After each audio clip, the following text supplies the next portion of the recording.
Oke, Assalamualaikum warahmatullahi wabarakatuh.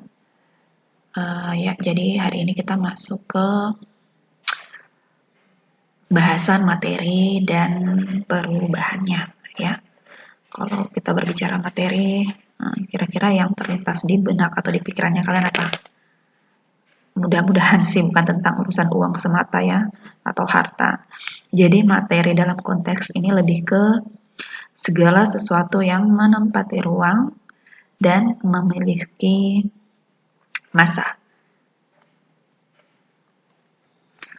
Jadi segala apapun yang ada di alam semesta, ya, termasuk kita sendiri, itu merupakan suatu materi. Jadi ketika dia mempunyai massa dan dia menempati ruangan, dia bisa disebut sebagai materi. Pohon, kayu, air, tanah, itu semuanya bisa disebut materi. Kira-kira kalau udara, apakah juga bisa disebut dengan materi? Ya, udara juga disebut sebagai materi ya. Di dalamnya kan ada O2, di dalamnya ada unsur CO2-nya sedikit, unsur nitrogennya, unsur sulfurnya. Jadi masih disebut sebagai materi walaupun itu tidak dapat bisa dilihat secara kasat mata, hanya bisa dirasakan atau bisa digunakan. Jadi sebenarnya massa suatu materi itu tidak dipengaruhi oleh suatu gaya gravitasi bumi. Jadi kadangkala ketika kita berbicara mengenai massa, sama halnya dengan kita berbicara mengenai berat ya. Padahal itu sesuatu atau dua konsep yang berbeda sebenarnya. Jadi kalau massa itu dimanapun tempatnya ya, massa suatu benda dimanapun tempatnya akan sama ukurannya ya, sedangkan berat itu akan berbeda ketika dia berada di tempat yang berbeda, akan berbeda ukurannya.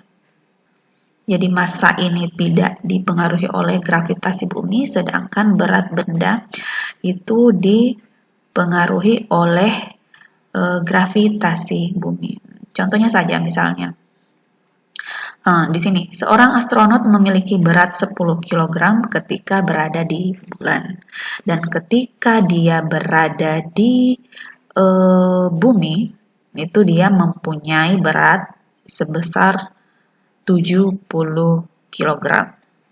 Ya, jadi saya ulangi, jadi astronot yang memiliki berat 10 kg ketika berada di bulan, itu ternyata ketika dia berada di bumi, dia memiliki berat sebesar 70 kg. Nah, sedangkan untuk massa astronot tersebut, itu sama sekali tidak akan berubah, baik dia di bumi maupun di luar bumi ya, ataupun di bulan, karena massa ini tidak dipengaruhi oleh gravitasi, sedangkan berat itu dipengaruhi oleh gravitasi. Di bumi ada gravitasi, di bulan tidak ada gravitasi, makanya ketika astronot berada di bumi dan di bulan itu memiliki perbedaan yang cukup signifikan. Nah, lalu ada timbul pertanyaan baru. Apa kira-kira hubungan materi dengan massa?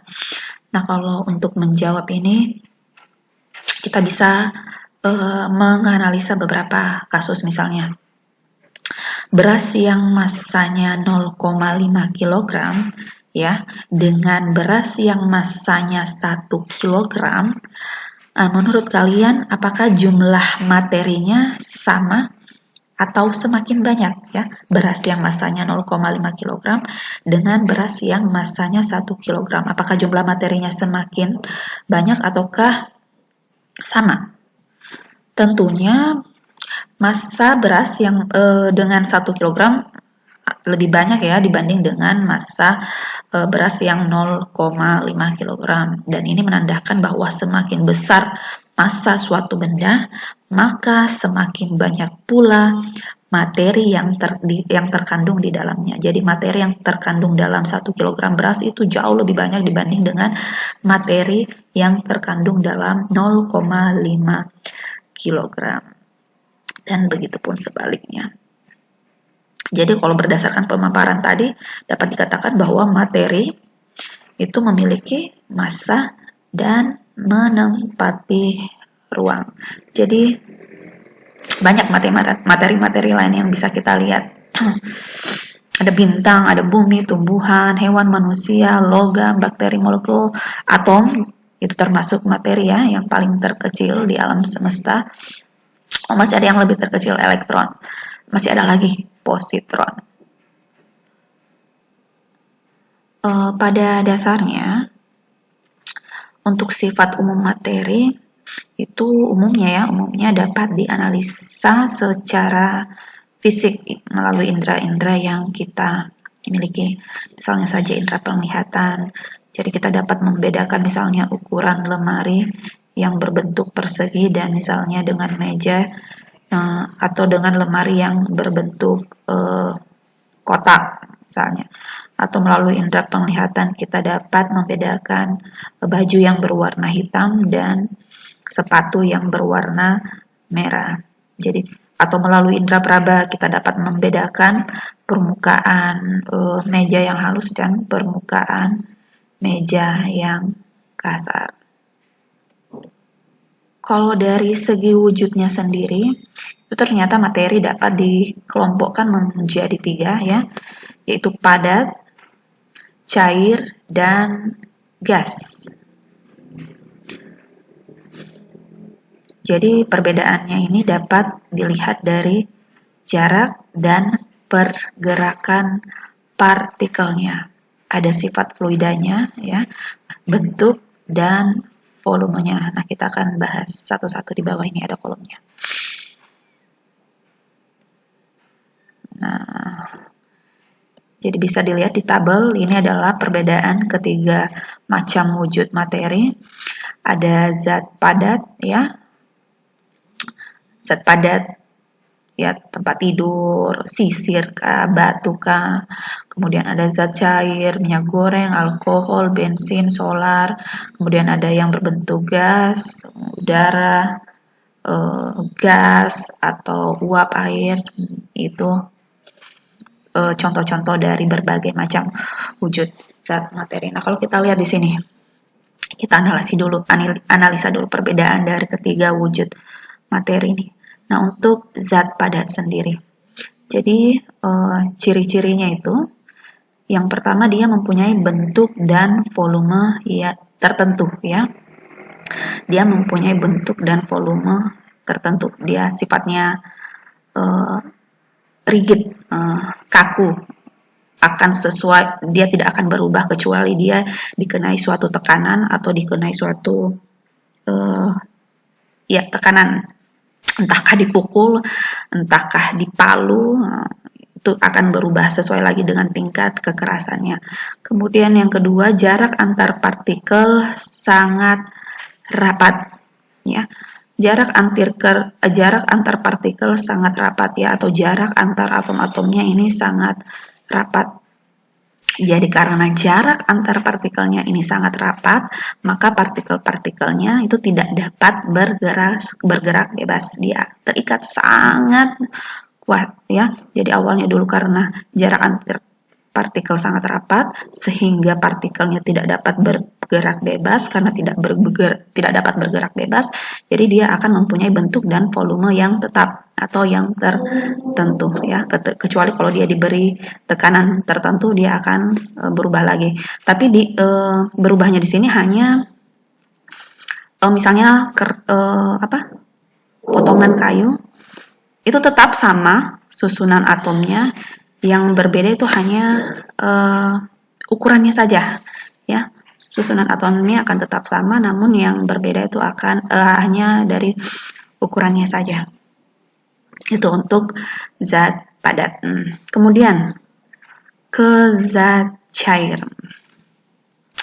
Kalau kita mulai dari jarak antar partikel agak renggang ya, dibanding dengan zat padat, dia memiliki jarak antar antar partikel itu agak renggang.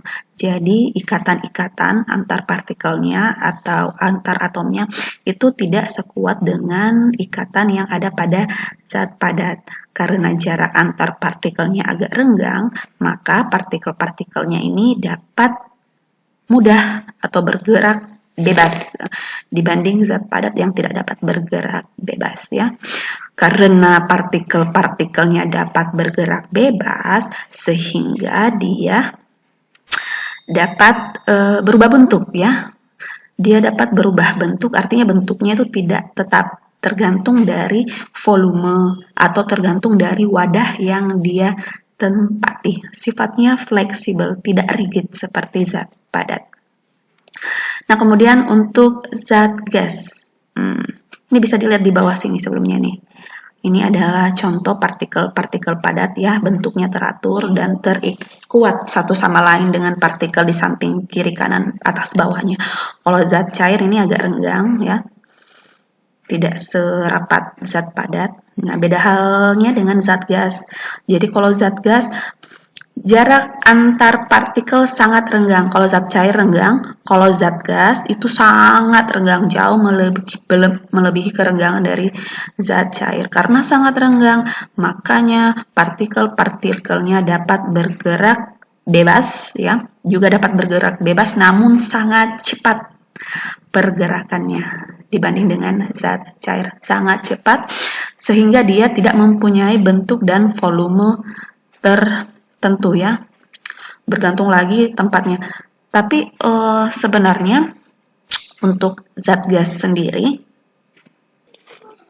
walaupun zat gas ini memiliki jarak antar partikel yang sangat renggang ya, namun mereka itu tidak dapat, atau partikel-partikelnya itu tidak dapat meninggalkan kelompoknya ya, tidak dapat meninggalkan partikel kelompok yang lain, sehingga akan tetap menjadi suatu gas, akan solid dengan unsur-unsur partikelnya yang lain.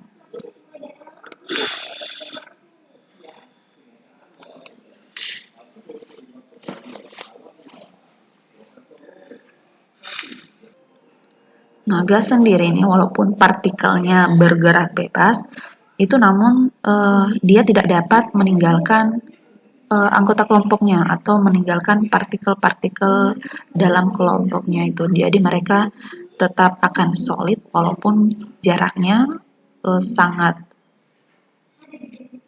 agak renggang, jaraknya sangat renggang, dan partikel-partikelnya pun pergerakannya sangat cepat, namun tetap akan selalu berbentuk gas. Namun itu tergantung lagi dari wadah atau tempat yang dia tempati.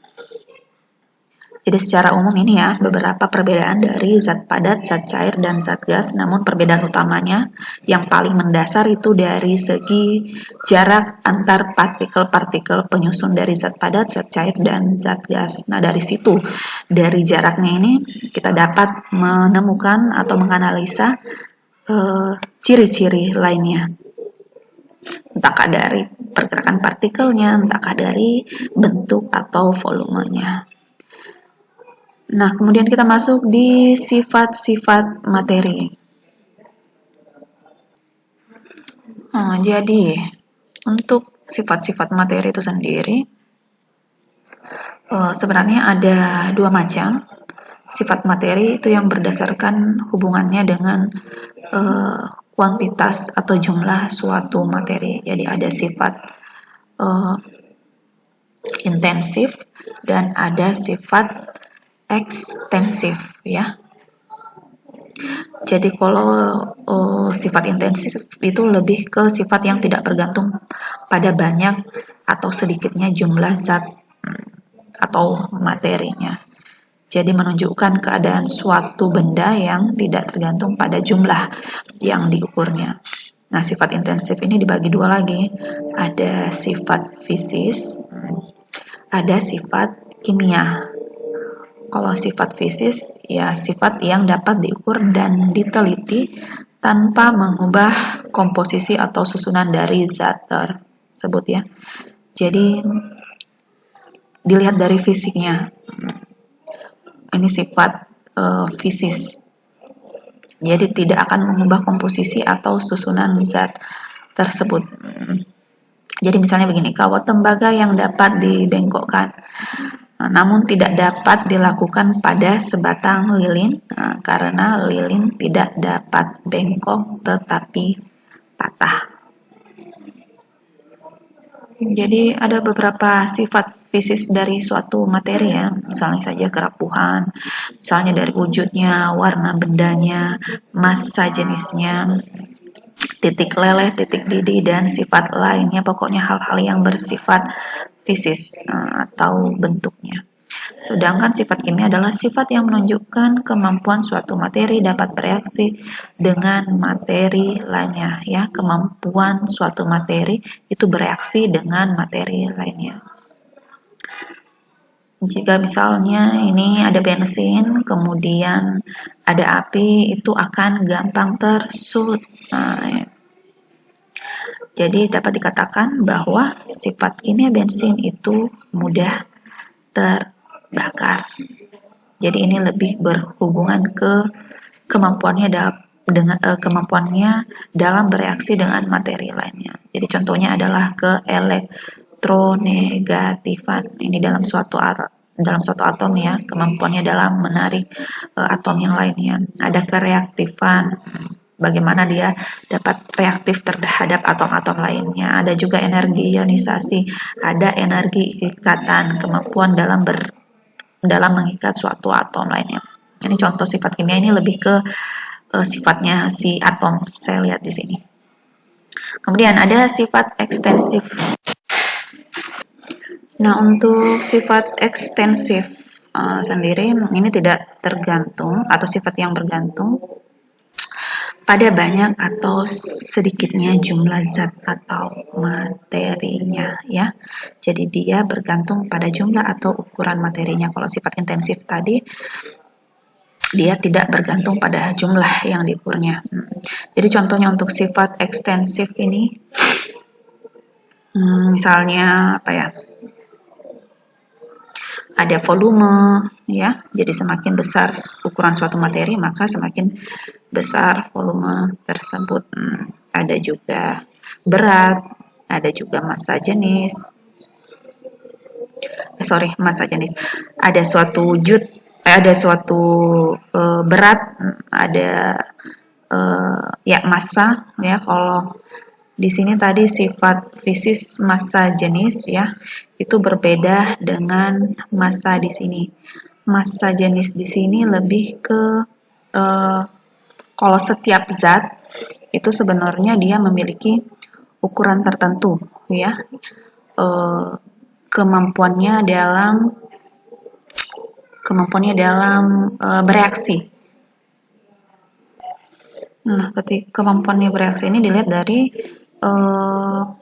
densitas atau rapatannya ya. Jadi massa jenis ini lebih ke rapatannya. Kalau si massa ini lebih ke jumlah materinya. Jadi semakin banyak jumlah materi maka semakin besar pula massa materi tersebut. Kalau massa jenis ya semakin besar massa jenisnya maka semakin besar kerapatan dari zat-zat tersebut. Itu ya untuk sifat-sifat materi, ada intensif dan ekstensif. Kita masuk ke perubahan fisika dan kimia. Nah, ini dia. Jadi materi itu dapat mengalami suatu perubahan ya. Ada perubahan fisika, ini lebih ke fisiknya saja, sedangkan perubahan kimia ini lebih ke struktur molekulnya. Jadi perubahan fisika ini adalah perubahan pada wujud atau penampilan fisik materi yang tidak disertai terbentuknya suatu materi baru ya, sehingga identitas dasarnya atau sifat dasarnya, sifat kimiawinya masih tetap sama seperti semula ya. Jadi dia tidak berubah menjadi materi baru, ya, yang berubah itu hanya fisiknya saja, hanya wujudnya saja. Sifatnya masih sama dengan sifat pertamanya atau wujud pertamanya. Nah, ini contohnya beberapa perubahan fisika. Yaitu satu, mencair dan membeku, ya.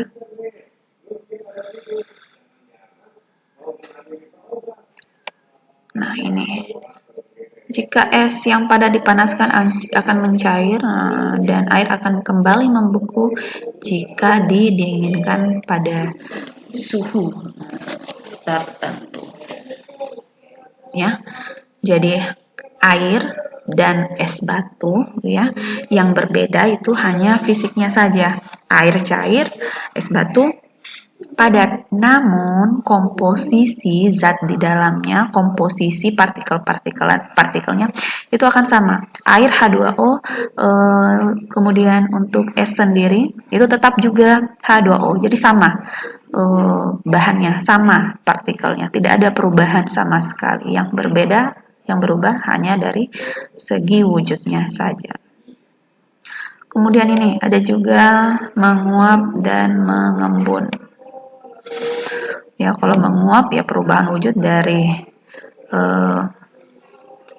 wujud cair menjadi wujud gas. Nah, kalau mengembun ya sebaliknya. Kemudian ada menyublim dan desublimasi. Ini ya, kalau kita lihat, nah ini skemanya. Cair dipanaskan akan membentuk cair jika dibekukan atau diberikan suatu temperatur yang agak tinggi itu akan mengalami atau berubah bentuk menjadi zat padat. Sedangkan zat padat ketika diberikan sejumlah suhu tertentu yang agak panas itu akan mencair, ya. Begitupun juga cair berubah menjadi gas ketika suhunya agak tinggi. Gas akan menjadi cair ketika diberi suhu yang agak rendah. Begitu pula dengan gas padat.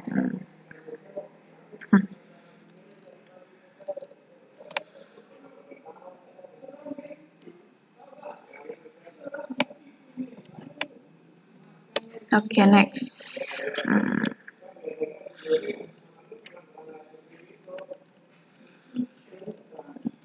Ya, kita masuk ke perubahan kimia. Jadi perubahan kimia ini lebih ke perubahan yang terjadi pada suatu materi disertai dengan perubahan komposisinya, perubahan strukturnya, perubahan ikatan-ikatan yang ada pada materi tersebut, ikatan atom khususnya, ya. Jadi atom-atomnya ini istilahnya dapat mengalami penataan ulang, akan berubah kembali zatnya. Jadi dia pada akhirnya akan menghasilkan materi baru. Kalau perubahan fisik itu tidak menghasilkan materi baru, kalau perubahan kimia itu menghasilkan materi baru, ya, karena komposisinya, atom-atomnya itu mengalami perubahan. Jadi dia akan menghasilkan materi baru. Jadi contohnya nih, segala susu yang dibiarkan beberapa hari akan menimbulkan bau tidak sedap dan bau di udara. Jadi dengan adanya misalnya bau atau rasa susu yang tidak enak lagi, ya, biasanya kalau sudah agak asam atau pahit, nah itu menunjukkan bahwa terjadi atau terbentuk zat yang baru dari susu yang awalnya masih enak-enak saja diminum. Misalnya lagi ada contoh ini, besi bersentuhan dengan oksigen dan air di udara. Nah, lama-kelamaan ini besi yang bersentuhan dengan oksigen perlahan-lahan akan membentuk zat baru, yaitu karat, ya. Jadi awalnya misalnya besi unsurnya kan Fe, ya. Nah, ketika dia bersentuhan dengan oksigen nanti akan terbentuk karat. jadi unsurnya menjadi Fe2O3NH2O. Kalau dia misalnya berikatan juga dengan air, kalau hanya berikatan dengan udara ya menjadi Fe2O3 ya. Jadi awalnya tadi besi Fe, ketika dia bersentuhan dengan oksigen dia membentuk zat baru ya, mengalami penataan ulang lagi si unsur atau si partikel besi ini menjadi Fe2O3. Jadi banyak contoh-contoh perubahan kimia yang terjadi di sekitar kita ya. Ini. Banyak sekali. Pembakaran juga merupakan salah satu contoh dari perubahan kimia. Jadi ciri-cirinya untuk melihat apakah ini terjadi perubahan kimia atau tidak, ini ada beberapa ciri ya. Yang satu itu terjadi perubahan warna. Kemudian yang kedua terjadi perubahan suhu. Kemudian ketiga itu terjadi pembentukan endapan. Dan yang keempat terjadi pembentukan gas. Nah, ini beberapa ciri yang bisa kita lihat untuk mengidentifikasikan bahwa suatu benda itu mengalami reaksi kimia. Selanjutnya kita masuk ke penggolongan materi.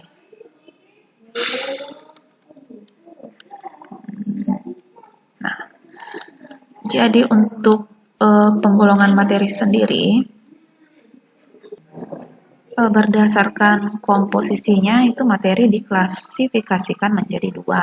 Ada zat tunggal atau substansi murni, ya, zat tunggal atau substansi murni, dan ada campuran. Kita bisa lihat di sini, di bawah.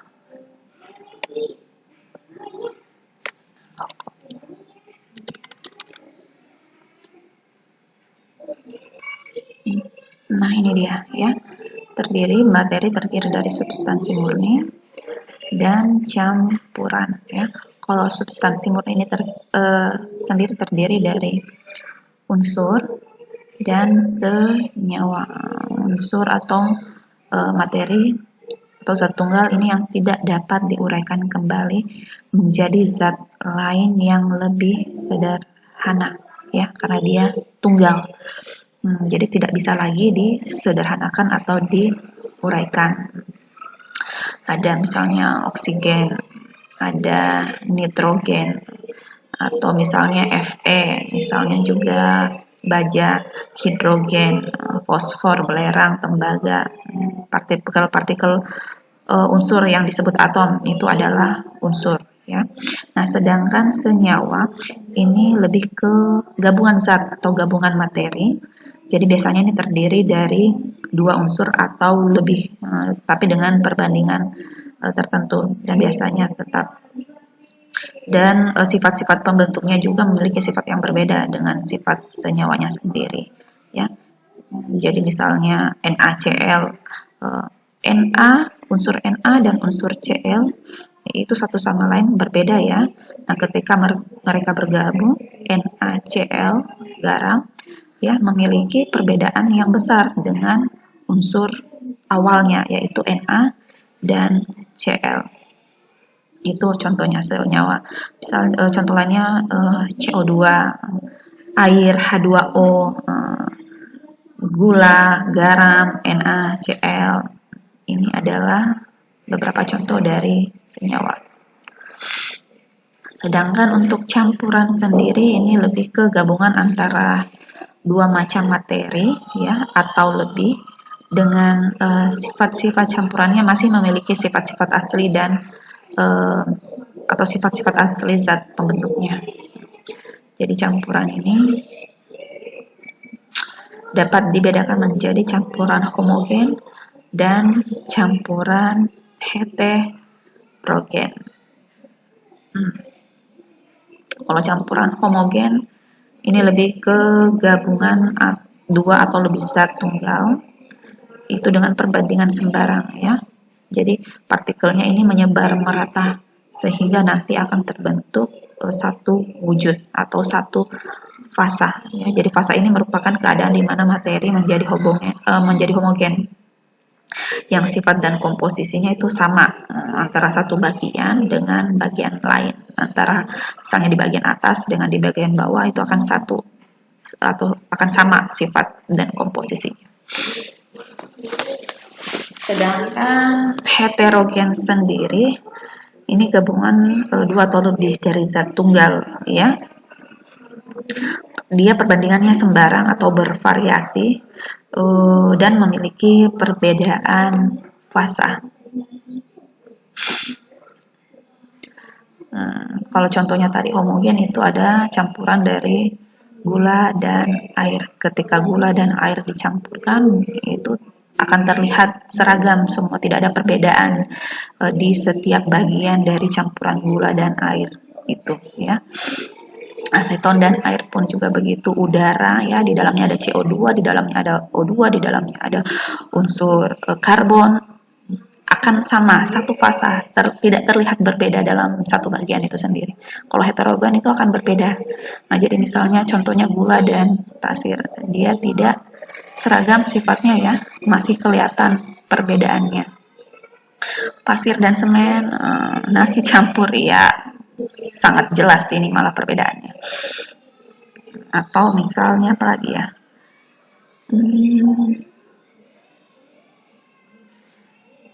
Cat dan air juga bisa, air dan minyak bisa juga dilihat perbedaannya.